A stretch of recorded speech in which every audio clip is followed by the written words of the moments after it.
am not particularly happy with my wardrobe right now, and I'm gonna make it everybody else's problem.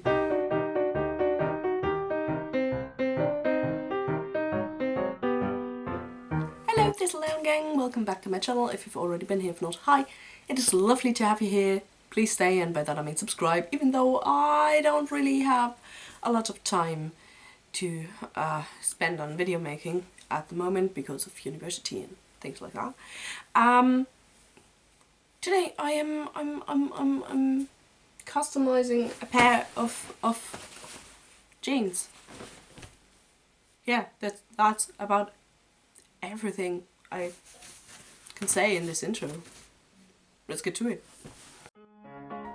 So the first thing I did was making kind of a dummy leg to go into my pants, so the back of the jeans wouldn't be painted while I paint the front.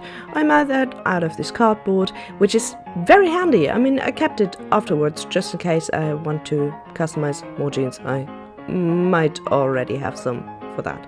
I used the same technique, by the way, as when I basically copy the design of my favorite pants, and I have a video on that, which I'll link up there. I wanted stripes on one side and another piece of design on the other side because I like my pants to be asymmetrical. And instead of just gluing down strips of tape, which I do now for protection purposes of the crotch seam, I decided to just draw on my lines and then see where that takes me. Because I've had varied results with the whole taping method in the past. I've actually already done this once. I've striped a whole pair of pants. They are not in my collection anymore. They went on to someone else. But I wore them for a very long time. I called them my parrot pants. Anyway, I tried to just, paint it on this time, instead of having the kind of peril of the paint flowing under the tape and being incredibly annoying and making these squiggly lines, when I really tried to do them crisply and nicely, because they wash out eventually, and that's part of the look. But please, no, not the squiggly lines. So this took a while, quite obviously, and then because I am slightly certifiably insane, I went in with a dotting tool and went over all of the edges, and that took ages. So you don't have to see all of that. Come on, yeah, cut away. And then, well, the black fabric paint I still had was just enough for the back of the leg. So after getting a new pot of paint,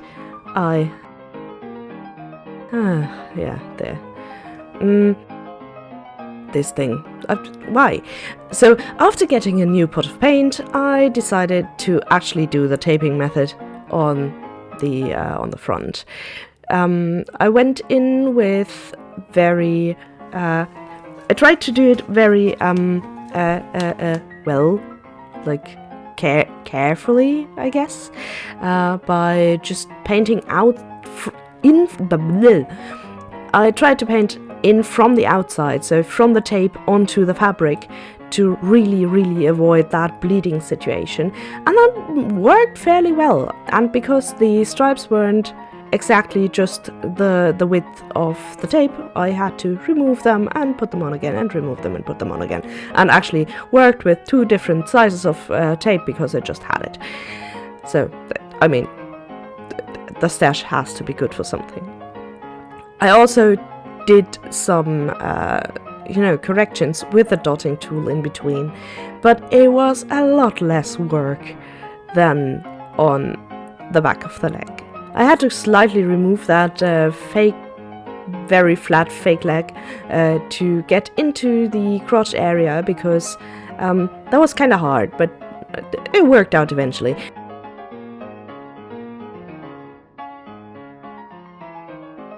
So this project took me longer than it might seem it would take, because actually just gluing down some strips of tape and then painting over them shouldn't take as long, but actually I think these took 5 days or something, all in all. So the stripy leg is done, but I want a motif on my knee. If you know me and you've seen all of my other videos, there's another video where I customize pants and put stuff on the knee. I'll just put that up there. So I marked where my knee should sit. It's a bit low, I must admit, but never mind. And I'd already drawn this design here of a moon face. Not face with a PH, but with an F.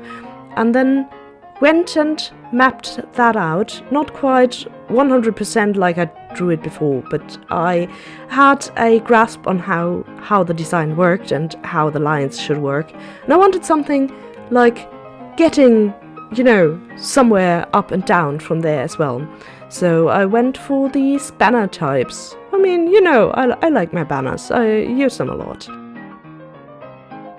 in my several designs. And then I went in and did the whole thing with a dotting tool.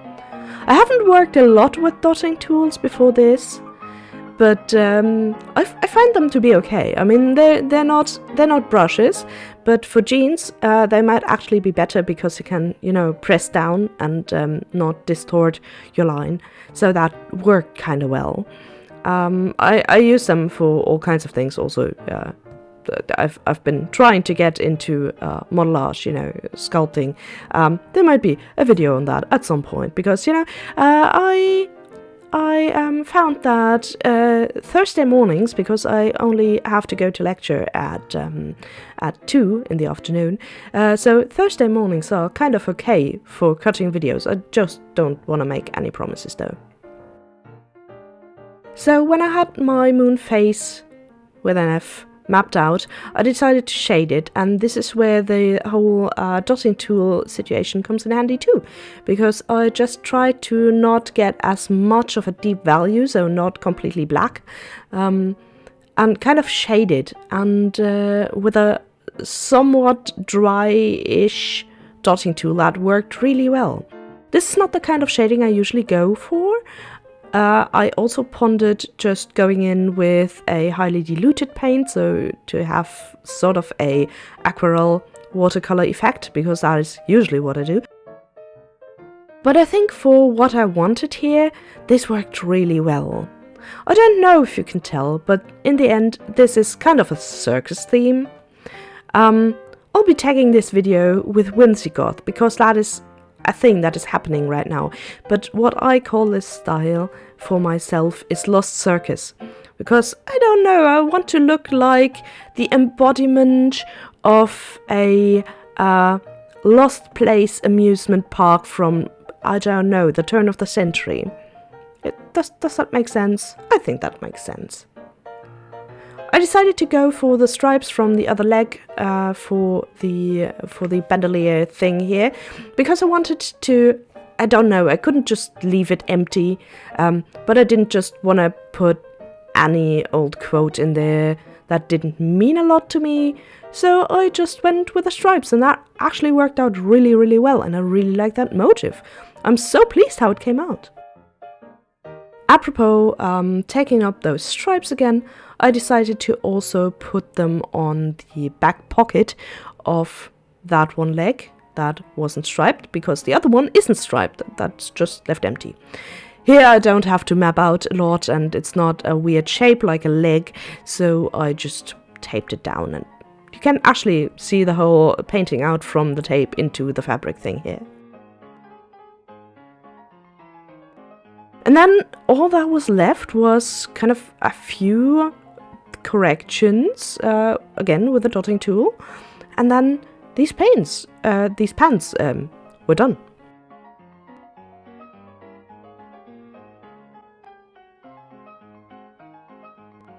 Actually, no, not quite. I had to iron them, which was incredibly annoying, because on the paint jar it says iron for 5 minutes. and I really wanted to do it well. I was boring, very, very boring. I did it a lot, because front and back of the leg, and small increments, and yeah, you don't. Really, I don't want to do this to you. So here's the result. Here's my moon face, kind of a Luna Park theme, basically. I really like the motif. I'm pondering putting it on a t-shirt, like either Redbubble or printed on secondhand t-shirts. Let me know in the comments if you would be interested in that, because I really like moons. I've done some before printing moons, and just whoa. I really just wanted to. What the heck? So of course I tried to style them. Well, I did style them in 3 different ways. So here we have the moon pants in my kind of everyday histopunk style. They work well for that. And also there's a moon I've already printed before, but don't worry, you'll see that in a bit. Yeah, here we go. I printed that when I was like, I think 18, 19, back in school. And you can't really see that on the vest, so here's a better picture of that. Yeah, I'm really pleased how well that works with that style. I've been wearing them a lot since I've made them. And then because I tagged this whole thing with whimsygoth, here's the whimsygoth version. I think that counts as whimsygoth, doesn't it? I really like that style, by the way. It's just not exactly what I do. I don't know. I'm more like whimsy punk. I don't know. Can you tell that I'm doing this without a script? I'm fine with that, by the way. It's a nice break. Also, yes, I do have a lot of moon-shaped accessories, so perfect. I just like celestial themes in general. I've been listening to the Dressed podcast lately a lot, and they mentioned Schiaparelli. Schiaparelli? In one, well, they did a whole episode on her, and she made these exceptional celestial pieces at some point. Anyway, here's what I mean by Lost Circus. Like, it's a bit over the top. I mean, this is not the everyday version. I would probably not do the spirals as visibly in an everyday setting, but this amazing jacket, I love it so much. I explained where I got it from in a thrift haul, linked up in the corner. And just stripes. By the way, I also striped that t-shirt because I had it had a stupid spot somewhere, and I like stripes. I actually call it the strawberry shortcake shirt, so it works with that style too. But yeah, it just really works out like I imagined it. So that's really nice. Thank you so much for watching. It's been quite a while, and I don't know in what capacity and in what frequency I can put out videos, but I'm so happy if you're still here or just found me. Please stay. You're very welcome here. Have a lovely day. Bye.